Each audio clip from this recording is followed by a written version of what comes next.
श्री गणेशाय नमः। ओम गम गणपते नमः। ब्रह्मांड पुराण अध्याय 20 अधोलोक वर्णन। सुत जी बोले, हे ऋषियों, अब आप लोग पृथ्वी के नीचे और ऊपर के भागों के प्रमाण को जानिए। पृथ्वी, वायु, आकाश, जल और पांचवा ज्योति अग्नि, ये पांच तत्व हैं और ये ही अनंत धातुएं हैं जो व्यापक हैं, जिनको बताया जा चुका है। यह पृथ्वी सब भूतों, पंचभूतों, जड़ चेतना आदि को धारण करने वाली है। इस पृथ्वी पर अनेकों जनपद हैं, अनेकों अधिष्ठान हैं, अनेकों ज्योतियों से व्याप्त अनेकों नद नदी पर्वत हैं। इस प्रकार यह पृथ्वी देवी अनंत और बहुत विस्तार वाली के रूप में बताई जाती है। नद नदी, समुद्र, छोटे छोटे तालाब, पर्वत, आकाश तथा भूमि के अंतर्गत जो कुछ स्थित है, उन सब में जल अनंत है। सब लोकों में जाने वाला अग्नि अनंत है। यह सर्वत्र व्यापक है और सबको पैदा करने वाला है। तथा आकाश निरालंब है, रम्य है और अनेकों प्रकार तत्वों का आश्रय है। आकाश से उत्पन्न वायु भी अनंत है। जल पृथ्वी में और पृथ्वी के ऊपर स्थित है। आकाश के नीचे पृथ्वी है, फिर जल है। ऐसा मत अनंतों का है, भौतिक का नहीं है। परस्पर जो उपचित भूमि है, उसके बारे में सुनिए। भूमि, जल और आकाश की जो परंपरा है, इस सातवें रसातल में यह स्थित है। यह 10,000 योजन विस्तृत भूमि का रसातल है। इसका उसका विद्वानों ने एक एक की गणना पर विस्तार बताया है। उनमें पहला अतल है, उसके बाद सुतल है, उसके बाद तलातल समझना चाहिए। अतल बहुत विस्तृत है, उसके बाद तल है, फिर रसातल है। उसके भी नीचे पाताल, सातवां तल बताया गया है। भूमि के प्रथम भाग में मृत्तिका कृष्ण वर्ण की है। भूमि का दूसरा भाग पीले रंग की मिट्टी वाला तथा तीसरा भाग पीली मिट्टी वाला है।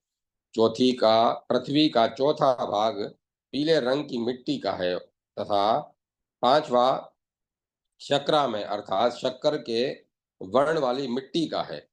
पृथ्वी का छठा भाग पत्थर की शिलाओं वाला जानना चाहिए तथा सातवां भाग सोने के वर्ण वाला समझना चाहिए।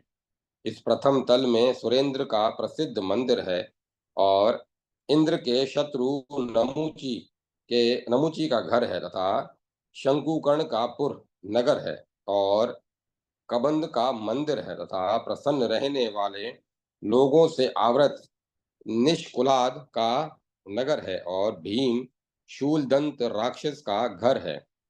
शवापद के लोहिताक्ष कलिंगों का नगर है और महात्मा नागेंद्र धनंजय का नगर है। धनचन का नगर है। कालिया नाग और कौशिक का नगर है। इस प्रकार नागों, दानवों और राक्षसों के हजारों नगर हैं। इस प्रकार ये नगर आदि प्रथम तल काली मिट्टी वाली भूमि पर समझना चाहिए। अतः हे विप्रों, द्वितीय तल समुद्र पर दैत्यों के राजा महाजंब का नगर है गिर्व कृष्ण और निकुंभ का मंदिर है। संख्या नामक दैत्य का नगर तथा गोमुख का नगर है और राक्षस नीलमेघ और कथन का नगर है तथा ककुपाद तथा महोषणिश का घर है तथा कंबल नाग और अश्वतर का नगर है। कर्तुब पुत्र कर्तुपुत्र महात्मा तक्षक का नगर है। इस प्रकार नाग, दानव, राक्षसों और के हजारों नगर हैं। इस द्वितीय तल पीली भूमि पर ये उपर्युक्त नगर आदि है। अब तृतीय तल के विषय में बताते हुए कहते हैं कि तृतीय तल पर तो अनुराध, अग्निमुख, तारक, त्रिशिरा, शिशुमार, त्रिपुर तथा पुरजन्य दैत्य के हुष्ट पुष्ट मनुष्यों के व्याप्त नगर है तथा वहां पर चवन राक्षस का मंदिर ज्ञ है और राक्षसेंद्र कुंभिल और खर का नगर है। वहाँ क्रूर, विराट और उल्का मुख का नगर है तथा हेमक और पांडुरक का पुर है। मणिनाग, कपिल, नंदक और सर्पराज विशालाक्ष का मंदिर है। विप्रों, इस प्रकार नीली भूमि वाले तृतीय तल पर नाग, दानव, राक्षसों के हजारों नगर हैं। चौथे तल में महात्मा दैत्य सिंह, काल नेमी और गजकर्ण तथा कुंजर का नगर है। वहां राक्षसों के राजा सुमाली का बहुत विस्तार वाला नगर है तथा मुंच, लोकनाथ और वृक वक्त्र का घर है। इस चौथे तल पर बहुत योजन विस्तीर्ण बहुत से पक्षियों का भरा हुआ वैंतय का नगर है।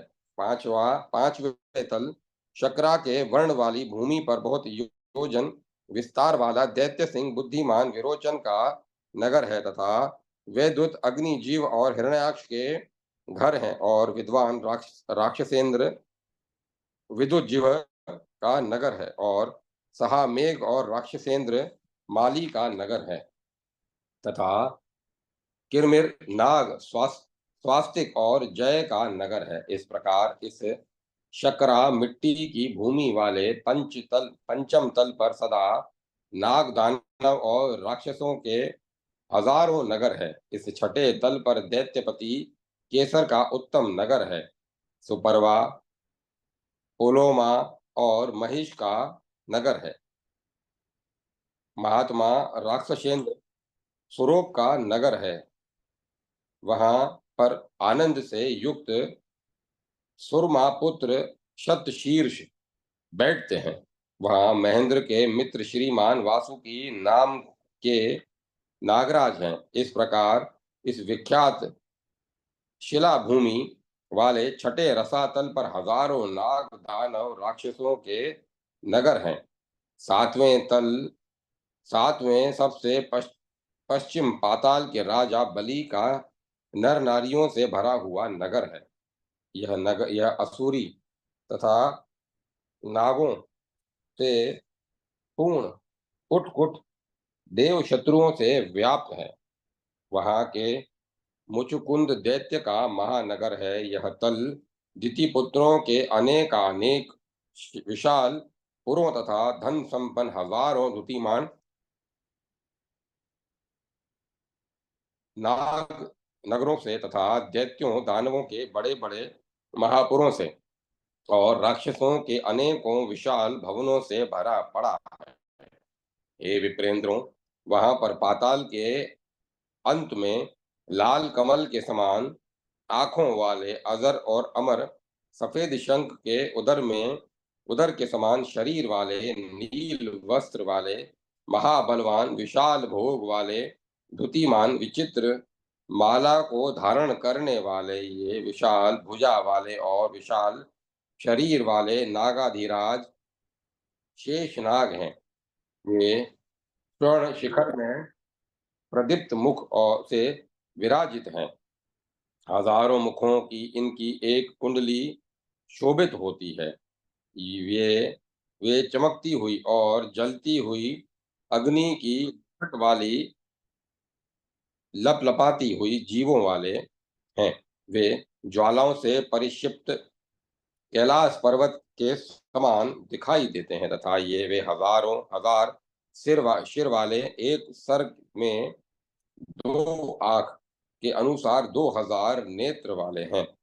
चिकने शरीर से कुंडली बनाए हुए नागराज बाल सूर्य की भांति ताम्र पूर्ण वाले अपने 2000 नेत्रों से विराजमान है। कुंद और इंदु के समान उज्जवल नागराज के अयनों के पंक्ति श्वेत पर्वत के मस्तक पर तरुण सूर्य की पंक्ति के समान विराजित हैं। जिस समय वे शेषनाग सोते हैं, शयनासन पर शयन करने पर उनका शरीर विकराल और उठा हुआ दिखाई देता है। जिस प्रकार पृथ्वी पर हजारों शिखरों वाला पर्वत फैला हुआ रहता है, उसी प्रकार वे अपने हजारों फणों से प्रतीत होते हैं। ऐसे वे महान तेजस्वी महानागपति, शेष नाग, महान नागों, महान सर्पों, महाविज्ञों और महापुरुषों द्वारा स्वयं उपासना किए जाते हैं। वे शेषनाग सभी नागों के राजा, शेष कभी अंत न होने वाले महाकांतिवान हैं। वह वैष्णवी व्यवहार और मर्यादा वह वैष्णवी व्यवहार और मर्यादा है जो यहाँ बताई गई है। इस प्रकार के व्यवहार्य 7 रसातल बताए गए हैं। इन रसातलों में देवता, महानाग, राक्षस सदा निवास करते हैं। इससे आने इससे आगे सिद्ध साधुओं द्वारा भी न देखे जाने वाला और पहुँचने वाला स्थान है। न देखे जाने वाला और न पहुँचने वाला स्थान है, जो स्थान व्यवहार बताने की इच्छा रखने वाले देवताओं द्वारा भी अविदित है। अतः उस स्थान के व्यवहार के विषय में देवता भी नहीं जान सकते। ब्राह्मणों, पृथ्वी, जल, अग्नि, वायु और आकाश का महत्व ऋषियों ने इस प्रकार ही बताया है। इसमें कोई संदेह नहीं है।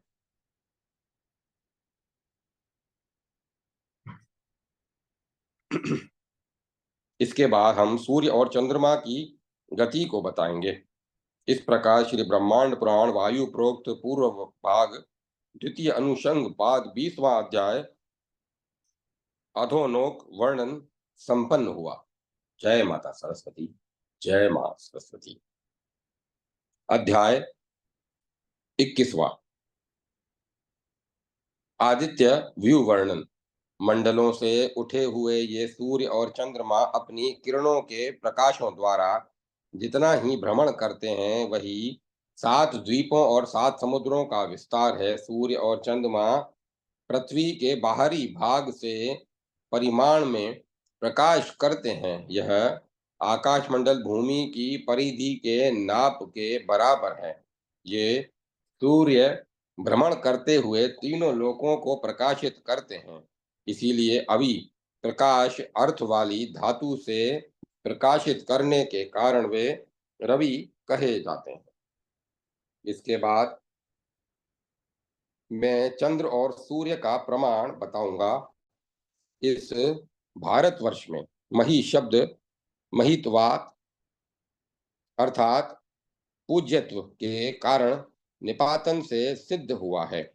इस भारतवर्ष का सूर्य के मंडल के समान विस्तार है। सूर्य का मंडल घेरा योजना समझिए 90,000 योजन सूर्य का विस्तार है। विस्तार से 3 गुना मंडल इनकी परिधि का विस्तार है। सूर्य निष्कंभ से चंद्रमा का विस्तार दुगना है। अब मैं योजना के द्वारा पृथ्वी का प्रमाण बताऊंगा। 7 द्वीप और 7 समुद्रों वाली पृथ्वी का जो विस्तार और मंडल घेरा है, पुराण में माप के अनुसार यहाँ यह संख्या बताई है। वर्तमान अभिमानी देवताओं द्वारा गणना किया गया या पुराण प्रतिपादित जो परिमाण है, उसे ही मैं बता रहा हूँ। जो अभिमानी देवगण बीत चुके थे, वे सभी इस समय के देवताओं के ही समान हैं।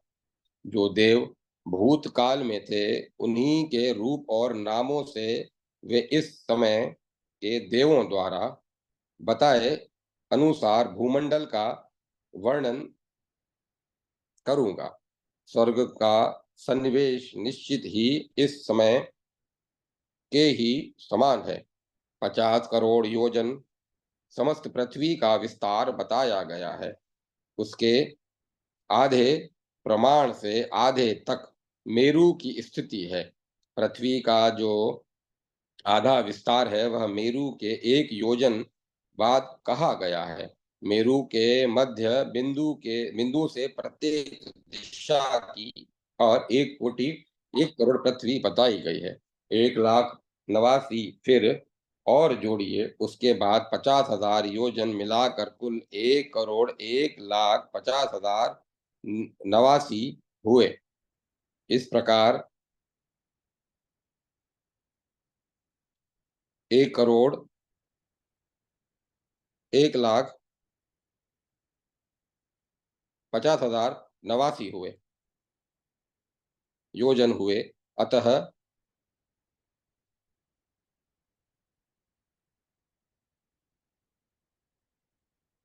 पृथ्वी का अर्ध विस्तार 1,14,89 योजन है। 1,14,89 योजन है। पृथ्वी के अंत तक का मंडल घेरा प्रति योजन के आगे 11 करोड़ कहा गया तथा शत सहस्त्र 1 लाख हुआ। फिर सप्त त्रिशत से 30 कुल मिलाकर 11,01,33 योजन पृथ्वी 37 योजन पृथ्वी की अंतिम परिधि है। अर्थात पृथ्वी का पूरा घेरा उपर्युक्त संस्था संख्या का है। आकाश में जहाँ एक तारागण और उनका मंडल है, पृथ्वी के सन्निवेश का मंडल उतना ही है। भूमि के विस्तार परिमाण के अनुसार ही आकाश का भी परिमाण है। सातों लोकों का ऐसा ही मान कहा गया है। प्रयास नाम के अनुसार मंडलानुक्रम से सातों लोक छत्र की तरह ऊपर घेरे हुए हैं। यह उन लोगों की संस्थिति बताई गई है जिनमें की प्राणी रहते हैं। इस प्रकार यह अंडकपाल का परिमाण बताया गया है। इस अंडकपाल ब्रह्मांड के अंतर्गत ही ये सब लोक हैं और 7 द्वीप वाली पृथ्वी है। ये 7 लोक हैं: भूलोक, भूअरलोक, स्वरलोक, महरलोक, जनलोक, तपलोक और सत्यलोक।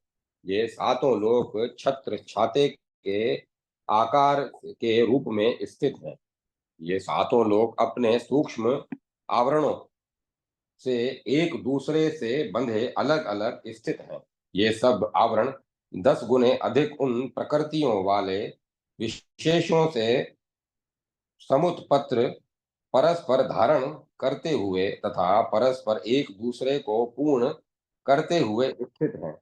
इस अंड के चारों ओर घनीभूत समुद्र है। पृथ्वी पर समस्त मंडल सघन जल द्वारा धारण किया गया है। इसके बाद सघन समुद्र सघन तेज अग्नि के द्वारा धारण किया जाता है। 12 से सघन तेज अग्नि तिरछे और ऊपर अर्थात ऊपर नीचे आगे पीछे सर्वत्र चारों ओर सघन वायु द्वारा धारण किया जाता हुआ अधिष्ठित है।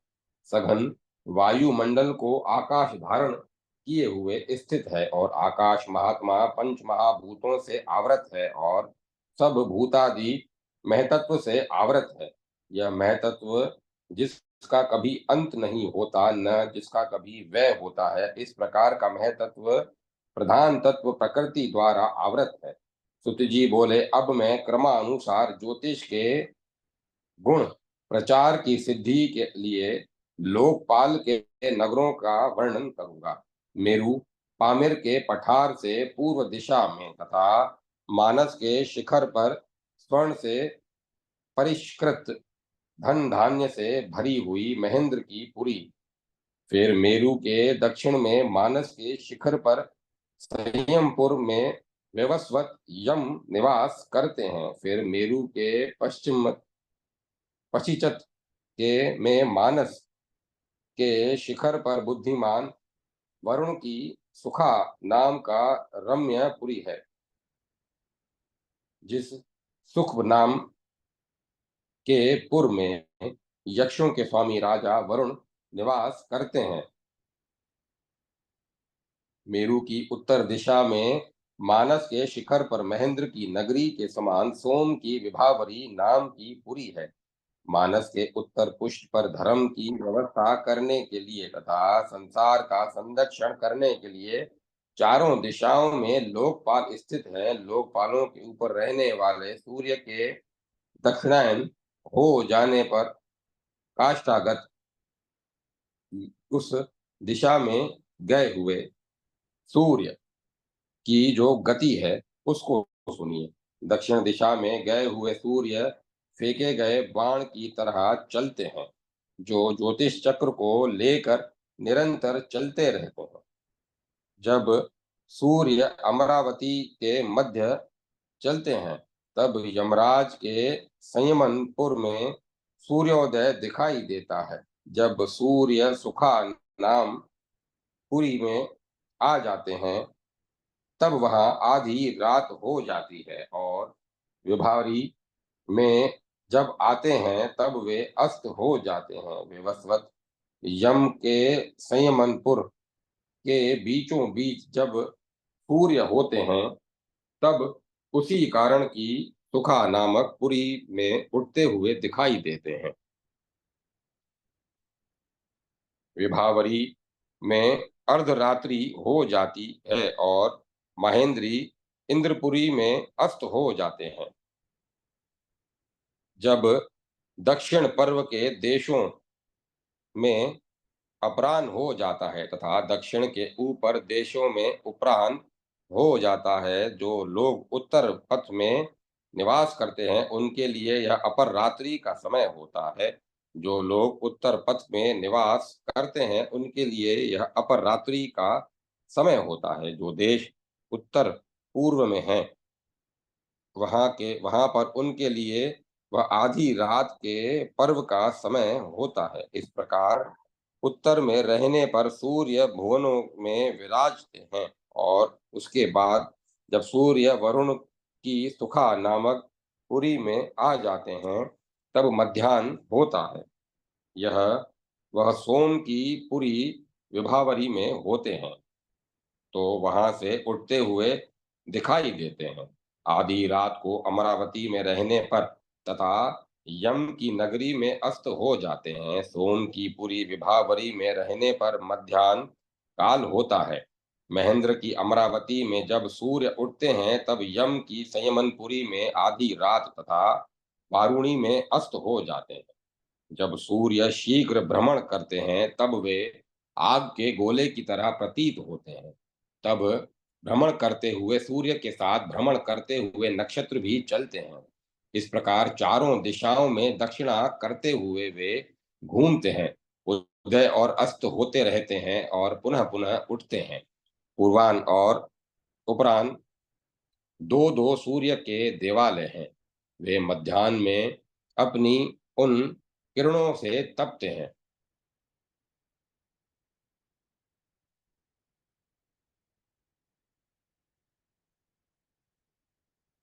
उदित होकर मध्याह्न तक बढ़ते हुए सूर्य मध्याह्न में पूरी तरह तपाते हैं। इसके बाद घटती हुई अपनी किरणों के साथ निकल जाते हैं, नीचे चले जाते हैं। उदय और अस्त से ही पूर्व और पश्चिम दिशा का ज्ञान होता है। जितना सूर्य सामने तपते हैं उतना ही पीछे भी तपते हैं, अर्थात जहाँ जिसके सामने रहते हैं वहां तपते हैं। फिर धीरे धीरे जिस देश स्थान के सामने जाते हैं वह भी तपाते चले जाते हैं। जहां पर सूर्य उठते हुए दिखाई दे, वहां उनके उदय की उदय को प्रातः काल कहा जाता है। और जहां पर सूर्य प्रणाश नष्ट को प्राप्त करते हैं, वहीं उनका अस्त कहा जाता है। बहुत दूर होने के कारण भूरेखा से आवृत सूर्य के उत्तर में मेरु है तथा लोक और अलोक दक्षिण में है। अर्थात सूर्य से जो पृथ्वी के बीच में रेखा खींच दी है, उसके उत्तर में केवल मेरु है तथा दक्षिण में सब लोक आलोक हैं। अतः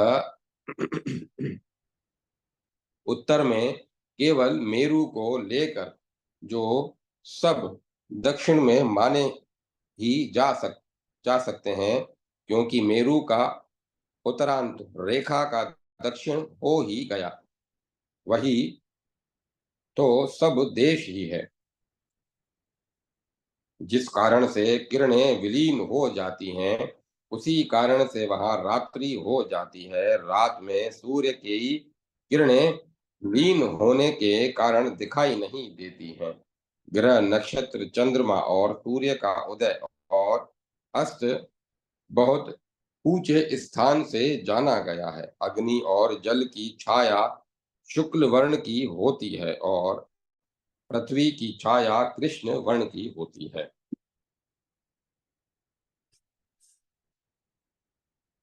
जब सूर्य बहुत दूर हो जब सूर्य बहुत दूर होते हैं, तब उदय काल के सूर्य से के दूर होने के कारण किरणें क्षीण होती।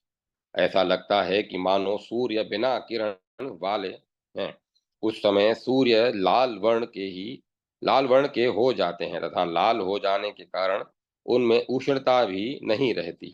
अपनी रेखा पर स्थित सूर्य जहां जहां दिखाई देते हैं वहां से 1000 योजन ऊपर दिखाई देते हैं। सूर्य के अस्त हो जाने पर उनकी प्रभा कांति रात्रि काल में अग्नि में प्रविष्ट हो जाती है, इसलिए रात्रि के समय अग्नि दूर से दिखाई देती है। सूर्य के पुनः उदित होने पर अग्नि की उष्णता सूर्य में प्रविष्ट हो जाती है, इसीलिए अग्नि से संयुक्त सूर्य दिन में बहुत अधिक तपाते हैं, गर्म हो जाते हैं। प्रकाशित करना प्रकाशित करना तथा अग्नि का तेज है गर्म करना। अतः ये दोनों तेज एक दूसरे में प्रवेश कर दिन और रात के रूप में प्रजा का पालन करते हैं। भूमि के अर्धभाग में से सूर्य के उत्तर अथवा दक्षिण में रहने पर जब सूर्योदय होता है तब रात्रि जल में प्रवेश कर जाती है। इसीलिए दिन में रात्रि के प्रवेश कर लेने के कारण जल शीतल हो जाता है और पुनः सूर्य के अस्त हो जाने पर दिन जल में प्रवेश कर जाता है। उस कारण से रात में दिन के प्रवेश हो जाने से जल उष्ण हो जाता है। इस क्रम योग से भूमि के दक्षिणार्ध और उत्तरार्ध में सूर्य के उदय और अस्त होने पर दिन और रात जल में प्रवेश कर जाते हैं। यहाँ एक वैज्ञानिक कारण पर प्रकाश डाला गया है, क्योंकि दिन में जो सूर्य तपते हैं उस समय समुद्र आदि का पानी गर्म होता है, परंतु जब सूर्य छिप जाते हैं तब उष्णता को समाप्त सूर्य की उष्णता तो समाप्त हो जाती है, परंतु जो सूर्य की गर्मी जल में समा जाती गई है वह फिर रात में हवा द्वारा वातावरण को गर्म करती है। फिर जब तक उसकी गर्मी कम होती है तब तक सूर्य की गर्मी पुनः वातावरण में गर्म करने लगती है, परंतु जब तक जो जल ठंडा हो चुका होता है वह दिन में अपनी शीतलता से दिन की गर्मी को ठंडा करने लग जाता है। इस प्रकार वहां पर मौसम समान रहता है। सूर्य के प्रकाश से युक्त दिन होता है और अंधकारमयी रात्रि होती है। अतः सूर्य के उदय और अस्त से ही दिन और रात की व्यवस्था होती है। इस प्रकार जब पुष्कर के मध्य से सूर्य गुजरते हैं तब पृथ्वी के दिन अंश को वे एक मुहूर्त में ही पार कर जाते हैं। सूर्य एक मुहूर्त में जितने योजन जाते हैं वह सुनिए, 1,50,031 योजन प्रति मुहूर्त सूर्य चलते हैं।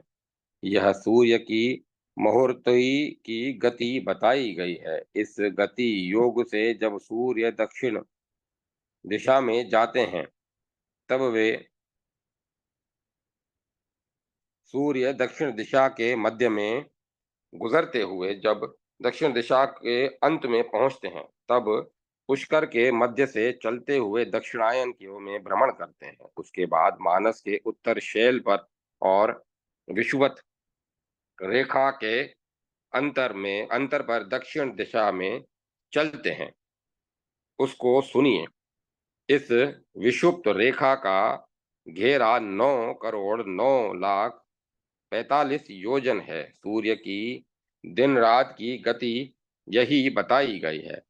दक्षिण दिशा से लौटे हुए सूर्य जब विषुवत रेखा पर स्थित होते हैं तब क्षीरोद समुद्र के उत्तर में पर्वत पर चलते हुए जाते हैं। तब विषुवत मंडल के योजना प्रमाण को सुनिए। 3 करोड़ 1 लाख 80 विषुवत रेखा का मंडल है। इस संख्या को 3 करोड़ 81 लाख भी पढ़ा जा सकता है। श्रवण श्रावण और उत्तराषाढ़ में जब सूर्य होवे तब छठे शाक द्वीप के उत्तर दिशा में चलते हैं। उस समय उत्तर दिशा के मंडल घेरा का प्रमाण योजन में बताया गया है। वह 1 करोड़ 80 नियुक्त लाख 58 योजन है। सूर्य की दो गलतियां हैं। सूर्य दो मार्ग से जाते हैं। एक मार्ग का नाम है नागविथि और दूसरा अजविथि। इस प्रकार नागविथि उत्तर वाला मार्ग है और अजविथि दक्षिण मार्ग है। मूल, पूर्वाषाढ़ और उत्तराषाढ़ नामक तीनों नक्षत्रों में जब सूर्य उदय होते हैं तब उसका नाम अजविथि रहता है। एवं अजविथि अभिजीत से लेकर नक्षत्रों अश्वनी, कृत्तिका और याम्य नक्षत्रों में नागविथि होती है। दोनों दिशाओं के बीच में जो प्रमाण और है वह योजनों द्वारा बताऊंगा।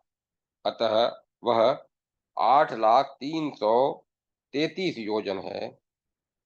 दूसरी ओर दोनों दिशाओं के बीच का परिणाम जो योजन से बताया गया है वह दोनों दिशाओं दक्षिण और उत्तर के बीच जो अंतर है उसकी योजना से गण कर बताऊंगा। उसे सुनिए।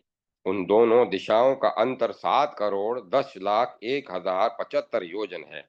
यह दोनों दिशाओं का रेखाओं का बाहरी और अंदरूनी अंतर बताया गया है। जब सूर्य उत्तर की ओर रहते हैं तब वे भीतरी मंडल में घूमते हैं और जब दक्षिण में रहते हैं तब बाहरी मंडल की परिक्रमा करते हैं। इस क्रम से सदा 180 मंडलों के भीतर बाहर घूमा करते हैं। दक्षिण दिशा में भी सूर्य उसी प्रकार चला करते हैं। यहाँ मंडलों का परिमाण भी संक्षेप में योजनों से सुनिए।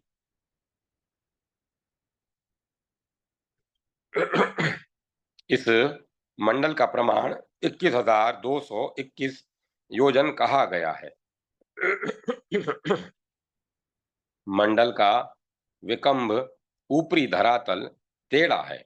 सूर्य प्रतिदिन क्रमशः एक मंडल में घूमते हुए दिखते हैं। कुंभकार का चक्का जैसे जैसे तेजी से घुमा कर घूम कर लौट आता है उसी प्रकार सूर्य भी दक्षिण के में जाकर लौट आते हैं। सूर्य थोड़े ही समय अर्थात 12 घड़ियों में उत्तम से उत्तम स्थानों में घूम आते हैं। अतः दक्षिणायन में सूर्य मुहूर्तों में ही अपनी यात्रा पूरी कर अर्थात दक्षिणायन सूर्य में सूर्य के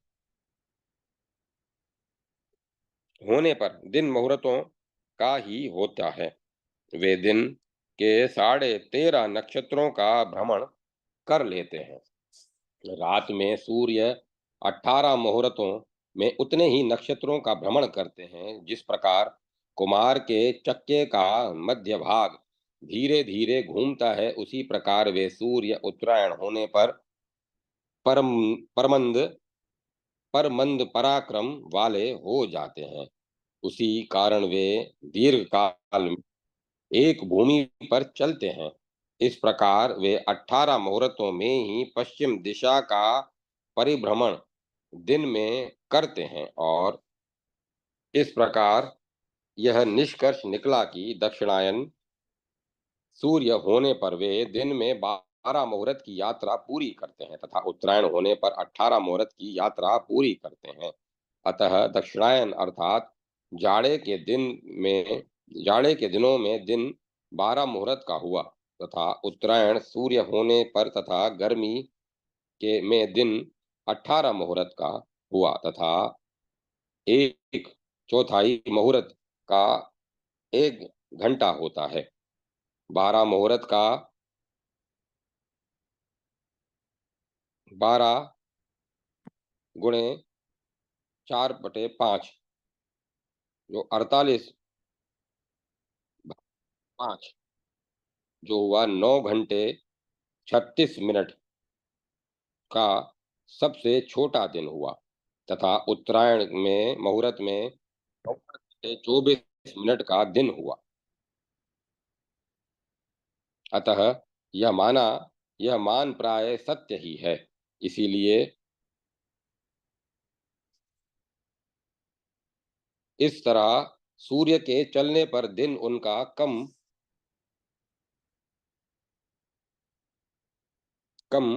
पराक्रम वाला हो जाता है। उस समय भी सूर्य 13.5 नक्षत्रों का संचरण करते हैं।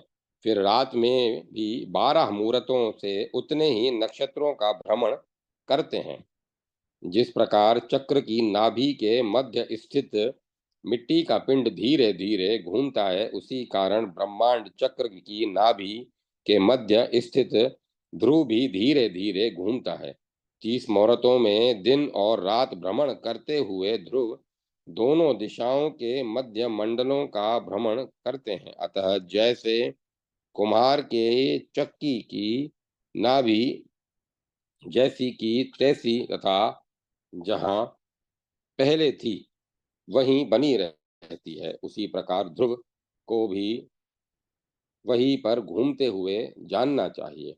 दोनों दिशाओं के बीच मंडलों में घूमते हुए सूर्य की गति दिन में मंद और रात में तेज हो जाती है।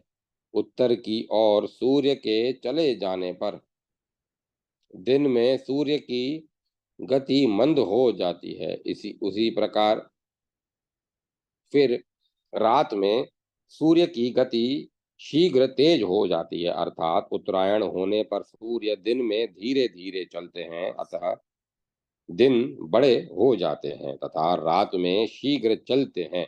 इसीलिए रात की यात्रा कम समय में पूरी कर लेने से सात रात छोटी होती है। जब सूर्य दक्षिण की परिक्रमा करते हैं तब दिन शीघ्र पूरा हो जाता है, अर्थात दिन में तेज चलकर यात्री पूरी यात्रा यात्री पूरी कर लेते हैं तथा रात में सूर्य की मंद हो जाती है, अतः रात को वे देर से यात्रा पूरी करते हैं। इसीलिए सूर्य के दक्षिण में होने पर दिन छोटे और रातें बड़ी होती हैं। इस प्रकार गति विशेष से रात और दिन का विभाग करते हुए तभी सम और विषम मार्गों से विचरण करते रहते हैं। लोक और आलोक में जितने भी हैं तथा चारों दिशाओं में जो लोकपाल हैं, उन सब के ऊपर से होकर वेग पूर्वक अगस्त्य चला करते हैं। यही अपनी गति विशेष से दिन और रात्रि का बंटवारा करते हैं। नागविथि के दक्षिण में और लोकालोक के उत्तर में तथा वैश्वानर पथ के बाहर पीछे जितनी सूर्य की प्रभा चमकती है, उतनी ही लोकालोक के पीछे और पार्श्व में चमकती है। यह लोकालोक पर्वत 1000 दक्ष योजन ऊंचा है। यह एक और प्रकाश युक्त और दूसरी ओर प्रकाश रहित एवं चारों ओर मंडलाकार है। ग्रह और तारागणों के साथ नक्षत्र, सूर्य और चंद्रमा, लोकालोक, पर्वत के भीतर प्रकाश करते रहते हैं। इतना ही लोक है। इसके बाद निरालोक है। लोक न दिखाई देने के कारण है।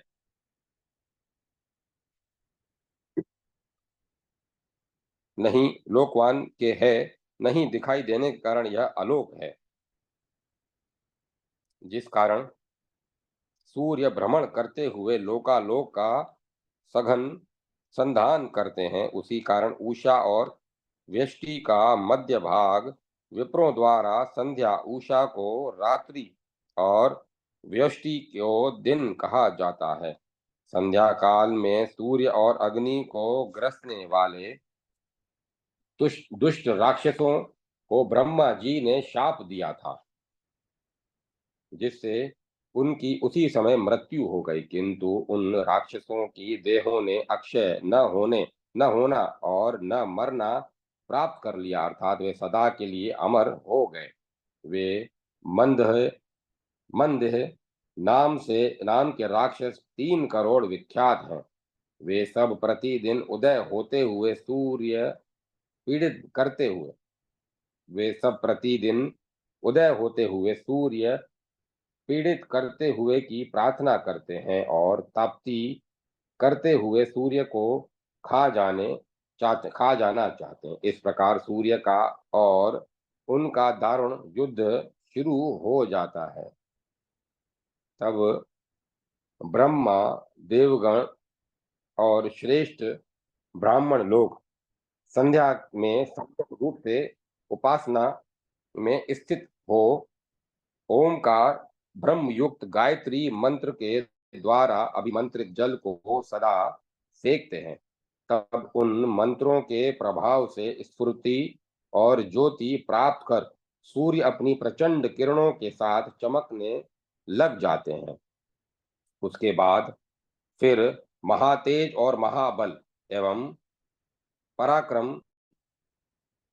वाले सूर्य 1 लाख योजन ऊपर उठते हैं। उतना ही सब करने के बाद भगवान ब्रह्मा ब्राह्मणों से अभिरक्षित और बालखिल्य, धृतराची और मरीचि आदि मुनियों के साथ चले जाते हैं। अब समय की माप बताते हैं कि 15 निमेषों की एक काष्ठा होती है और 30 काष्ठा की एक कला गिननी चाहिए। 30 कलाओं का एक मुहूर्त होता है और 30 मुहूर्तों का दिन रात होता है। यथाक्रम दिनों का ह्रास और विकास होता रहता है, किंतु संध्या केवल एक मुहूर्त बनी रहती है। संध्या केवल एक मुहूर्त रहती है। दिन के कम बड़े या अधिक बड़े होने का प्रभाव संध्या पर नहीं पड़ता। वह तो मात्र 48 मिनट तक ही रहती है। सूर्योदय और सूर्य अस्त का वह 48 मिनट का समय संध्या है। सूर्य जब अपनी रेखा पर उदय काल से 3 मुहूर्त 2 घंटा 24 मिनट तक चलते हैं, तब वह प्रातः काल जाना जाता है तथा वह दिन का 5वां भाग होता है। उस प्रातस्तन प्रातस्तन काल से 3 मुहूर्त तक, अर्थात सूर्योदय से 4 घंटा 48 मिनट तक सघव संघव काल कहा जाता है तथा उस काल में 3 मुहूर्त बाद, अर्थात सूर्य उदय के 7 घंटा 12 मिनट तक मध्याह्न काल होता है। फिर वह मध्याह्न काल के बाद दिन में उपराह्न काल होता है। ये 3 ही मुहूर्त हैं। इस प्रकार विद्वानों ने दिन के समय का विभाजन किया है। उपराह्न के व्यतीत हो जाने पर तो सायंकाल कहा जाता है। यह सायंकाल 12 15 मुहूर्त दिन बीतने के बाद 3 मुहूर्त तक, अर्थात 2 घंटा 24 मिनट का तक सूर्यास्त के से क्या रहता है। जब सूर्य विषुप्त रेखा पर स्थित होते हैं, तब 15 मुहूर्त का दिन और 15 मुहूर्त की रात्रि होती है। दक्षिण और उत्तर अयनों में दिन रात बढ़ते और घटते रहते हैं। उन समयों में दिन रात्रि को ग्रस लेता है और रात्रि दिन को ग्रस लेती है। शरद ऋतु और वसंत ऋतु के मध्य 23 सितंबर और 13 मार्च सूर्य विषुवत रेखा के मध्य होते हैं। उस दिन उस समय दिन और रात की समान कला का पान चंद्रमा करते हैं, अर्थात दिन रात बराबर के हो जाते हैं। 15 दिन का एक पक्ष कहा जाता है। 2 पक्ष का एक मास होता है तथा 2 मास की सूर्य से उत्पन्न होने वाली ऋतु है, अर्थात 2 माह में माह की एक ऋतु होती है जिसे सूर्य पैदा करते हैं। 3 ऋतुओं का अयन होता है तथा 2 अयन दक्षिणायन और उत्तरायण एक वर्ष होता है, वह भी सूर्य का वर्ष है। निमेषों द्वारा काल विभाग इस प्रकार है। 15 निमेषों की एक काष्ठा होती है। 30 काष्ठाओं की एक कला तथा 82 कलाओं की एक मात्रा होती है। 99, 36, 62 और 23 मात्राओं की एक कला होती है। 40,870 या 90 मात्राओं की एक विद्युत होती है। 400 विद्युत परिमाण का एक चरांश यानालिका होती है। संवत्सर तो 5 प्रकार के हैं, उनका 4 प्रकार का मान कहा गया है। सब काल का निश्चय युग ऐसा कहा जाता है। संवत्सर प्रथम पहला है, दूसरा परिवत्सर है, इड़ा वत्सर तीसरा है और चौथा तो अनुवत्सर है तथा पांचवा तो उसमें उनमें वत्सर है। यही सब युग नाम का काल है।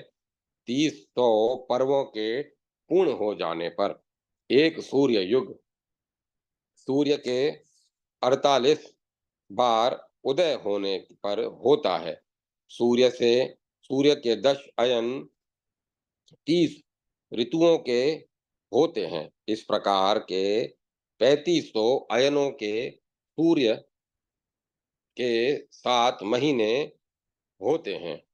सूर्य के एक महीने में 30 दिन होते हैं। इस प्रकार ये 31 दिन रात का इस प्रकार ये 61 दिन रात का एक दूना होता है। भानु का भुवन घूमने का माप 183 दिनों का है। सौर, सौम्य, नक्षत्र और सावन ये 4 मान पुराणों में कहे गए हैं। जो श्वेत पर्वत के उत्तर में स्थित है वह श्रृंगवान नाम का पर्वत है। उसके 3 श्रृंग शिखर आकाश तल को स्पर्श कर रहे हैं। उन श्रृंगों के कारण वह पर्वत श्रृंगवान कहा जाता है। उसका मार्ग, निष्कंभ, विस्तार आदि पहले ही बताया जा चुका है। उस पर्वत का पूर्व शिखर स्वर्णमय है और दक्षिण श्रृंग रजतमय तथा संगमरमर के समान वह है। इस पर्वत का उत्तर श्रृंग तब सब उत्तम और रत्न में है। इस प्रकार 3 कुट वाला पर्वत श्रृंगवान कहा गया। जो उसका पूर्व श्रृंग है उस पर सूर्य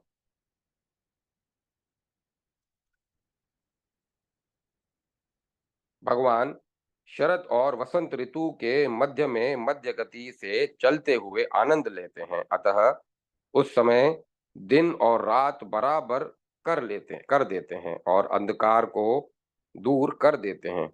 सूर्य के महारथ में हरे रंग के दिव्य घोड़े जुते हुए हैं, जो पद्मराग मणियों की किरणों से अनुलिप्त की भांति सुशोभित होते हैं।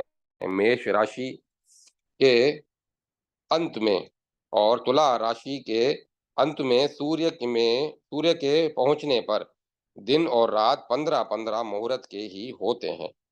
जब सूर्य कृत्तिका नक्षत्र के प्रथम चरण में होते हैं, तब चंद्रमा को विशाखा नक्षत्र के चतुर्थ चरण में समझना चाहिए।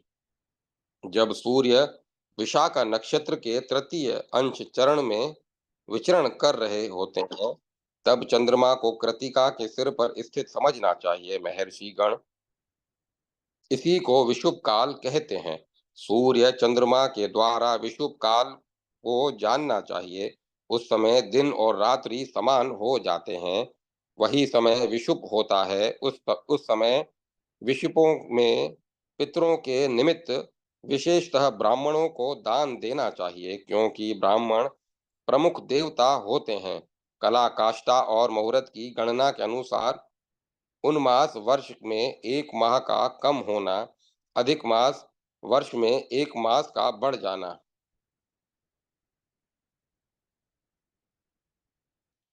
अनुमति को और राका नाम की दो पूर्णिमा और सिनी और कुहू नाम की दो अमावस्या समझनी चाहिए। माघ फाल्गुन चैत्र वैशाख ज्येष्ठ और आषाढ़ ये माह उत्तरायण सूर्य में रहने पर होते हैं, एवं श्रावण भादो अश्वनी क्वार कार्तिक अघन और पोष दक्षिणायन सूर्य के रहने पर होते हैं। इन्हीं 12 महीनों का एक संवत्सर होता है। उसके बाद आर्तव समझना चाहिए।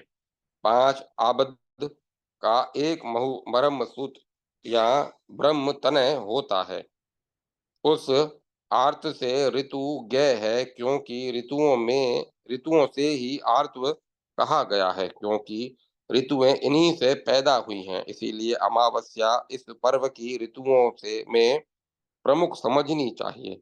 इसी प्रकार विषुव को पितरों और देवों के कार्य पूजा पाठ के लिए हितकर समझना चाहिए। अतः देव पितर संबंधी कार्य पूर्व पर्व मुख विषुव क्षेत्र तथा कुआर की अमावस्या को ही करना चाहिए। इसे पूर्व जानकर मनुष्य पितृ और देवों को तर्पण कार्य में आलस्य नहीं करना चाहिए। इस प्रकार सभी लोगों को यह सबको जानने योग्य रहस्य विषुव तत्व को जान लेना चाहिए। आलोक सूर्य का प्रकाश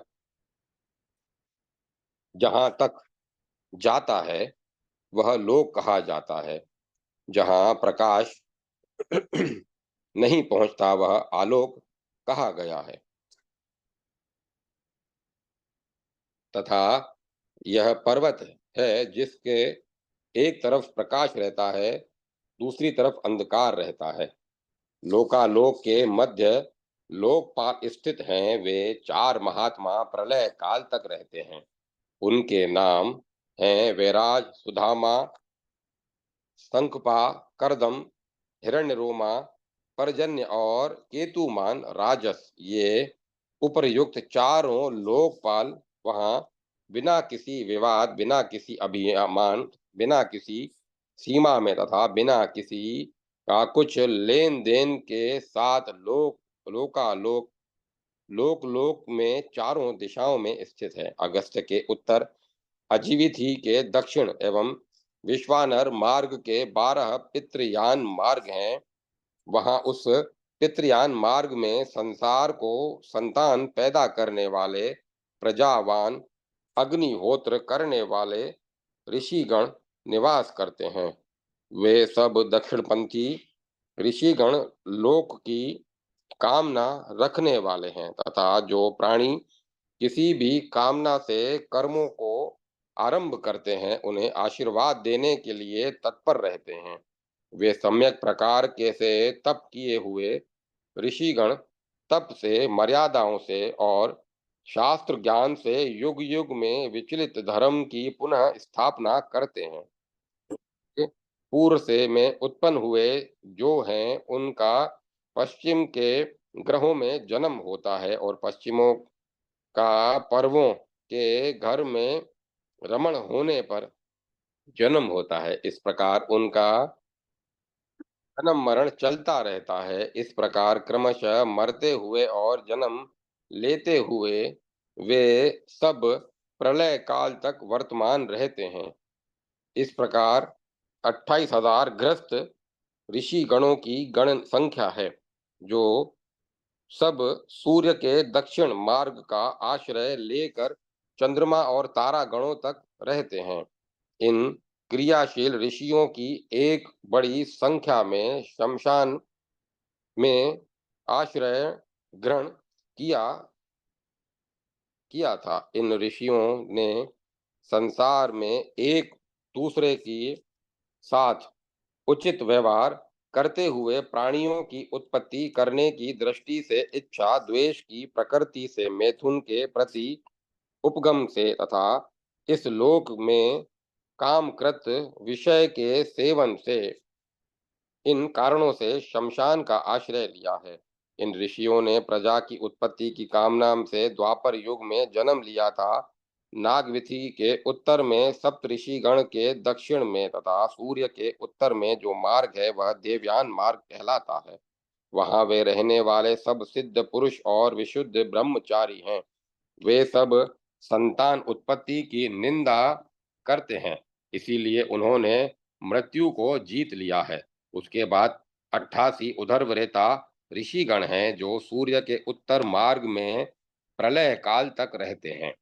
वे सब लोक व्यवहार और मैथुन से रहित हैं। उनमें इच्छा और द्वेष की समाप्ति हो चुकी है तथा प्राणियों के आरंभ काम से भी विरत विरत हैं। वे इच्छा पूर्ति करना भी नहीं चाहते तथा वेदा शास्त्रों वेदादि शास्त्रों में दोष दर्शन से भी विरत हैं। इस प्रकार इन कारणों से उन सिद्ध उदरवरेताओं ने अमृतत्व अमरता को प्राप्त कर लिया है तथा प्रलय प्रलय काल तक वे अमृतत्व को प्राप्त करते रहते हैं। यहाँ इन प्रपंचों में तीनों की स्थिति काल को संचालन के लिए पुनः पुनः पत्नी से संभोग करने वाले, भ्रूण हत्या और अश्वमेध आदि करने वाले, पाप पुण्य करने वाले तथा उदरवरेता आदि सभी प्रकार के लोग प्रलय काल तक रहते हैं। इसके बाद उन सब का नाश हो जाता है। सप्तऋषि मंडल के ऊपर ध्रुव तक आकाश में चमकता हुआ यह दिव्य विष्णु पद है, जहां जाकर लोग शोक नहीं करते, क्योंकि वह विष्णु का परम पद है। धर्म और ध्रुव आदि जो लोक व्यवहार के साधक हैं, वे सब यहीं पर स्थित हैं।